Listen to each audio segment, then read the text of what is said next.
안녕하십니까, 아비투스입니다. 오늘 배울 내용은 메타인지, 메타코그니션이라고 해서 우리가 학습법에서 상당히 중요한 것으로 다들 알고 계시죠? 그래서 오늘은 메타인지에 대해서 말씀드리도록 하겠습니다. 일단 메타인지라고 하면은 대부분 여러분들이 알고 계시듯이 메타인지, 메타란 단어가 beyond, 넘어선다란 뜻이고 코그니션은 인지란 뜻이죠. 즉 내가 알고 있는 생각을 넘어선다. 즉 나를 감시하는 또 다른 나, 또 다른 생각을 말합니다. 그리고 여기서 말하는 메타인지를 담당하는 우리의 두뇌 부분은 전두엽이고요.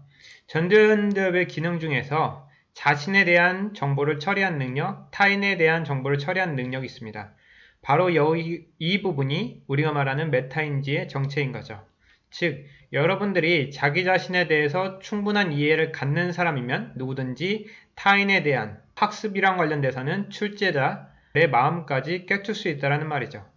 그리고 자신에 대한 정보를 처리한다는 말은 여러분들이 지금 학습하고 있는 내용에 대해서 잘 알고 있는지 모르고 있는지 객관적으로 자기 스스로를 평가할 수 있는 인식 단계라고 볼 수 있겠죠. 그래서 이 메타인지가 우리가 말하는 최상위권 학생들에게 꼭 필요한 조건으로서 많이 학습에서 알려지고 있습니다. 연구에 따르면 일반 학생보다는 전두엽의 회백질, 상위권 학생들이 더 많고 두꺼운 학생들이 공부를 잘한다는 이야기가 있습니다. 이것은 우리가 정보를 반복적으로 인출하는 과정 혹은 반복하는 과정에서 향상됩니다. 최상위 학생들과 나머지 학생들을 나누는 가장 핵심적인 요소는 무엇일까요? 앞에서도 말씀드렸다시피 학생들이 자신이 아는 것과 모르는 것을 확실하게 구분하는 과정에서 나뉩니다. 그것은 바로 여러분들이 학습한 내용, 학교나 사교육이나 개인이 혼자 공부한 내용을 다시 반복하는 과정에서 발생하는 차이점이 여러분들의 메타인지와 최상위와 아니면 나머지를 결정하는 중요한 역할입니다. 조금 더 설명드리면 이것을 다른 말로 하면 스트레스에 대한 반응이라고 이야기를 하는데 우리 인간의 두뇌는 어떠한 똑같은 것을 반복적으로 하는 것을 상당하게 지루하게 생각하는 부분이 있죠. 그랬을 때 우리의 두뇌에서는 스트레스 반응이 일어납니다. 그런데 우리가 이 스트레스 반응을 학생마다 어떻게 반응하냐, 적극적으로 반응하냐, 수동적으로 반응하냐, 아니면은 즉각적으로 반응하냐, 장기적인 관점에서 제대로 반응하냐, 이것에 따라서 결정을 짓게 되거든요. 그러면 보통 중하위권 학생들은 이 스트레스 반응을 어떻게 반응하냐면은 다음과 같이 반응합니다. 학교에서 공부한 내용, 동영상 강의, 자기가 공부할 내용을 한번 학습한 후에 눈으로만 익히는 경향이 있거나 막연하게 문제를 많이 풀거나 한번 배웠기 때문에 금방 지루해지거나 아는 거라고 생각해서 자신이 반복해야 될 이유나 그 내용을 중요하게 생각하지 않거나 아니면 평소에 하는 방식이 무의식적으로 하는 거기 때문에 동일한 학습법을 이용해서 하고 있고 동일한 학습법을 하고 있을 경우에 마치 내가 알고 있다라는 환상에 빠지게 된다는 거죠. 근데 이와 관련돼서 학생들은 이런 얘기를 합니다. 내가 이번에 공부 열심히 했는데 근데 생각보다 성적이 적게 나왔다. 그리고 결국에는 우리가 제대로 알고 있는 것과 모르는 내용을 모르기 때문에 완전 학습법이 제대로 이루어지지 않고 불안과 걱정이 커지고 실제로 그것은 현실로 다가옵니다. 그리고 학생들이 암기나 공부는 내 체질이 아니라고 생각하면서 쉽게 놔버리는 경우도 있고 그래서 자기의 정체성은 나는 공부를 못하는 사람이야 라고 낙인을 찍어버리는 경우가 있다는 거죠. 그리고 평소에 스트레스에 대해서 부정적으로 잘못 반응한 습관들 때문에 스트레스를 받게 되면은 그것에 대한 보상 심리가 평소에 잘못된 패턴으로 이어졌기 때문에 좌절감 또는 포기, 학습에 대한 동기가 저하되고 특정 과목에 대한 부정성을 일으키게 됩니다. 근데 이 근본적인 문제는 왜 일어나게 되냐면요. 우리 인간의 두뇌는 원래 에너지 소비를 싫어하는 기관입니다. 그렇기 때문에 우리가 한번 학습한 내용을 다시 꺼내는 데는 상당한 에너지가 필요하거든요. 근데 이러한 것들을 평소에 잘 감당하지 못했고 그런 습관이 없기 때문에 뭔가 새롭게 좀 더 어려운 방식으로 복습하고 의식하는 그 과정 자체가 학생들한테는 어렵다는 거죠. 그리고 혹시라도 모를 자기 자신이 복습하는 과정에서 백지화를 두고 안 보고서 적는 과정이 스스로에게 뭔가 실수를 할 것 같고 자신이 정확하게 모르는 것을 알고 있기 때문에 그 불편함 때문에 그런 행동을 하지 않는다라는 거죠.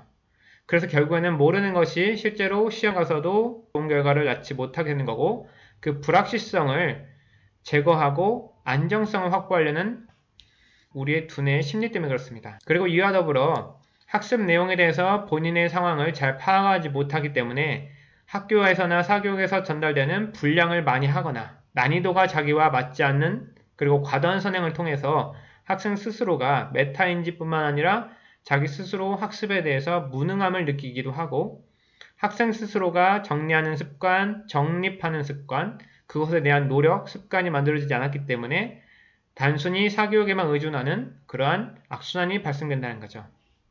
더불어 학습 분위기, 환경, 경쟁적인 교육 방식, 의무적인 학습 방식에 따라서 학생 스스로가 다음과 같은 문제를 겪게 됩니다. 그렇다면 반대로 최상위권 학생들은 무엇을 경험하게 될까요? 일단은 학생들은 평소에도 그렇지만 자신이 풀지 못하는 조금 어려운 난이도가 있었을 경우에 자기의 스트레스를 에너지원으로 사용합니다. 어떤 어려운 문제를 접했을 때 이번에 나를 공경에 빠뜨리겠는데? 라고 하면서 도전정신과 호기심으로 문제에 접근한다는 거죠. 그래서 이번 기회에는 뭔가를 제대로 알겠다. 라는 사고방식과 태도의 차이가 확연하게 다르다는 겁니다. 그리고 두 번째는 하단에 지시된 방식으로 자신이 얼마나 알고 있는지를 말로 해보거나 친구들 알려주는 것, 백지화, 시각화, 수치화를 할 수 있다는 겁니다. 그렇게 되면 학생 스스로가 자기가 아는 부분과 모르는 부분을 확실히 가늠할 수 있고 그 상태에서 자기가 정리한 부분에서 부족한 부분이 무엇인가 수정 가능하다라는 셀프 피드백이 가능하다는 거죠. 더해서 인지적으로 어디에 집중해야 되고 어디에는 더 이상 반복을 하지 않아도 되는지에 대해서 확실히 자기 방식만의 훈련법이 있고 그런 방식을 통해서 완성도를 갖춰나가죠. 그리고 완성도가 갖춰나감에 따라서 자연스럽게 자기가 느낄 수 있는 자기 효능감, 연이은 성공 경험과 자기주도적인 학습을 가능케 합니다. 그래서 학습에 대해서 긍정 경험을 갖게 되고 높은 자존감, 이를 통한 연쇄 효과가 발생되는 거죠. 그래서 최상위권 학생들이 말하는 공부가 재밌다는 말이 이렇게 연결된다는 겁니다. 그럼 여러분들도 당연히 최상위권이 될 수가 있습니다. 그래서 다음과 관련된 팁을 드리면 우리가 앞에서 말씀드렸듯이 자기 이해 능력, 타인 이해 능력, 타인은 다른 말로 하면 학교 선생님, 모의고사, 시험, 수능, 출제, 의원 같이 타인에 대한 이해력을 키울 수가 있습니다. 전두연대비 활성화되면요.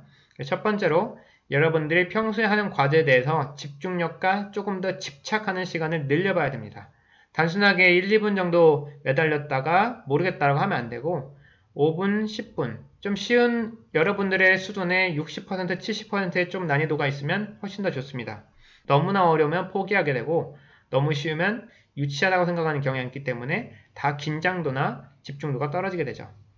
그리고 전전 대비 가장 필요로 하는 것은 편안함입니다. 평소에 꾸준한 휴식, 충분한 당분 섭취 이런 것을 통해서 인지력을 확보하는 것이 중요하고요. 일상에서 여러분들이 해야 할 일과 계획을 세우는 것이 너무나 중요합니다. 왜냐하면 우리가 걱정을 하는 것, 즉 걱정이란 것은 우리가 미래에 하지 않을 일에 대해서 걱정하는 거고 계획이라는 것은 미래에 할 일에 대해서 계획을 하는 거거든요. 그렇기 때문에 여러분들이 차라리 어떤 일을 미루다 보면은 미루는 과정에서 의지력이나 인지력을 많이 쓰기 때문에 미루는 것보다 먼저 여러분들이 판단을 내리고 계획을 하고 실행해 보는 게 가장 좋습니다. 자기 이해력을 높이기 위해서 하루의 일기나 자기 평가에 대한 저녁 때 자기 전에 이 시간을 갖는 것이 좋겠고요. 아무래도 전두연도협이 강화되기 위해서는 다른 자극적이거나 방해 요소들이 여러분 일상에서 많이 제거되어야 할 겁니다. 그와 관련돼서는 여러분들의 드라마, 게임, 유튜브를 너무나 과도하게 봐서 전두연도의 역할이 떨어지는 현상을 방지해야 되겠고요. 학습 시에는 꼭 자신이 해야 할 일에 대해서 의식적으로 어떤 목표를 정하고 내가 어딘가에 집중해야 될 것에 대한 의식적인 활동을 하시고요. 멀티태스킹은 절대로 하면 안 됩니다. 올바른 학습법을 쌓기 위해서는 여러분들이 자기 것으로 만들기 위한 시간을 최우선적으로 확보해야 됩니다. 사교육이나 학교 시간, 보충 수업도 다 좋지만 제일 중요한 건 여러분의 기본적인 시간이 확보가 돼야 여러분 스스로가 완성 단계를 갖추는 여러분의 단계를 만들 수가 있는 거죠. 학습 원칙을 세우는 건데 여러분들이 너무나 많은 정보를 얻고 있기 때문에 그 정보에 대해서 꼭 조건부를 다세요. 어떻게? 내가 최소한 들어온 만큼 꼭 내보낸다. 즉 인출을 많이 권장하라는 이야기죠.